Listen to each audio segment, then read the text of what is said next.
धनबाद के एक रिटायर्ड जमादार के 15 करोड़ की अवैध संपत्ति की जानकारी मिलने के बाद एसीबी ने बड़ी कार्रवाई की और आय से अधिक संपत्ति बनाने के मामले में कार्रवाई करते हुए रिटायर्ड जमादार को गिरफ्तार कर लिया। गिरफ्तार आरोपी का नाम लालेश्वर सिंह है, जिनकी उम्र 63 साल है। जब यह ड्यूटी में थे, अपनी नौकरी में थे, तो उस दौरान अवैध तरीके से पैसे की उगाही की, जिसका नतीजा हुआ कि अब बुढ़ापे में सलाखों के पीछे जाना पड़ा है। एसीबी की टीम ने हीरापुर स्थित उनके आवास से उन्हें गिरफ्तार किया है।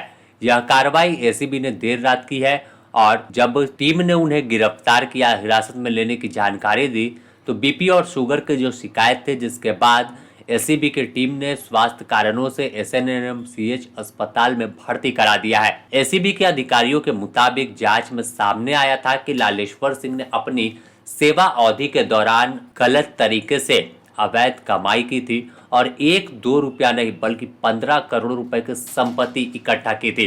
कई जगहों पर इनके आवास है, कई जगहों पर प्रॉपर्टी अलग अलग नाम से ली गई है, लेकिन 15 करोड़ की जानकारी एसीबी तक पहुंची है और कितने करोड़ की काली कमाई जमादार साहब ने की होगी, यह तो आगे जब जांच होगी उसके बाद तमाम कड़ी दर कड़ी जुड़ते हुए जानकारी निकलकर सामने आएगी। इस पूरे मामले में शिकायत जब एसीबी के पास पहुंची, एसीबी ने जांच शुरू की, जिसमें शुरुआत में ही वह आरोप सिद्ध पाए गए और उसके बाद विशेष टीम गठित कर कार्रवाई की गई। गिरफ्तारी के बाद आरोपी को मेडिकल जांच के लिए अस्पताल ले जाया गया, जहां शुगर लेवल बढ़ा पाया गया।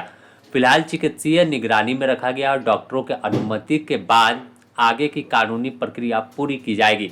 बताया जाता है कि आरोपी पूर्व केंद्रीय मंत्री रीता वर्मा की सुरक्षा गार्ड के रूप में तैनात रह चुके हैं। इस कारण यह मामला और भी चर्चा में है कि एसीबी का कहना है कि भ्रष्टाचार से जुड़े मामले में आगे भी सख्त कार्रवाई होगी। यानी किस तरह से जमादार की काली कमाई का चिट्ठा अब एसीबी ने खोल दिया है और कैसे जब यह कार्रवाई हुई तो तमाम जो अलग तरीके से इलीगल तरीके से पैसे की कमाई कर खुद के जेब भरते हैं और जनता को लूट लेते हैं, तो वैसे लोगों के लिए यह नजीर साबित होगा धनबाद में कि धनबाद में कोयला है और अलग अलग तरीके से अगर धनबाद में एक जमादार का जब 15 करोड़ का प्रॉपर्टी का खुलासा हुआ है, तो बड़े जब साहब के तमाम अगर संपत्ति की भी जांच हो जाए तो पूरी कलई खुलकर सामने आ जाएगी कि आखिर कैसे धनबाद के लोग, कई लोग ऐसे हैं जहां पर खाने के लाले पड़ते हैं, हर दिन जिंदगी मौत से लड़ते हैं, कोयला चोरी करने को मजबूर हो जाते हैं,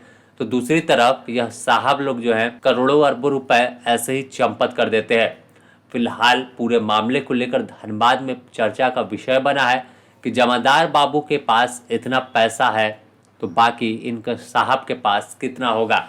जिस केंद्रीय मंत्री के यह बॉडीगार्ड थे उनके पास कितना पैसा होगा। फिलहाल एसीबी अगर पूरे मामले की जांच करती है तो एक बड़ा खुलासा धनबाद से निकलकर सामने आ सकता है। हालांकि पूरे मामले की अब जांच आगे एसीबी बढ़ाएगी और कैसे पूरे मामले को सबके सामने रखे उसे लेकर कार्रवाई आगे करेगी। बताया जा रहा है कि पूरा मामला 2016 से चला आ रहा था। 10 साल के बाद आखिरकार कार्रवाई हुई है और 2019 में जब प्रारंभिक जांच शुरू हुई थी, 2020 में रिपोर्ट मुख्यालय को सौंपी गई थी और औपचारिक प्राथमिकी दर्ज कर आगे की कार्रवाई 2023 में शुरू की गई। यानी पूरे मामले में इतना लंबा समय खिंचाया और यही वजह है कि 15 करोड़ की प्रॉपर्टी का जानकारी जो है एसीबी तक मिली है कि 10 साल पहले मामला दर्ज होता है, शिकायत दर्ज होती है और 10 साल बाद कार्रवाई। यानी जब वह मजे काट रहे थे उस वक्त तक सिर्फ धीमी गति से जांच चल रही थी और पूरे मामले में अब कार्रवाई हुई है। धनबाद से नीरज की रिपोर्ट।